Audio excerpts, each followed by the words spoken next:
আগামীকাল 12ই ফেব্রুয়ারি ত্রয়োদশ জাতীয় সংসদ নির্বাচন ও গণভোট অনুষ্ঠিত হবে। আপনারা জানেন এবার ভিন্ন আঙ্গিকেই কিন্তু এই নির্বাচন অনুষ্ঠিত হবে, যেহেতু আজকের থেকেই কিন্তু যান চলাচল অনেকটাই বন্ধ ঘোষণা করা হয়েছে। যেহেতু মোটরসাইকেল কিন্তু আজকে থেকে রাত 12টা থেকে কিন্তু মোটরসাইকেল চলছে না।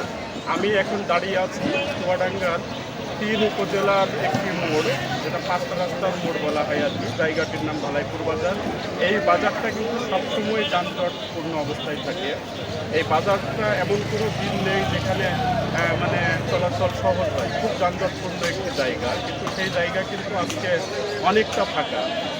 শুধুমাত্র আগামীকাল নির্বাচন, এই নির্বাচনকে কেন্দ্র করেই কিন্তু মানুষ আইন শৃঙ্খলা মেনেই চলছে আর কি। যার জন্যই কিন্তু আজকে প্রয়োজন ছাড়া কেউ কিন্তু রাস্তায় বের হচ্ছে না, আমরা যারা দেখেছি আর কি।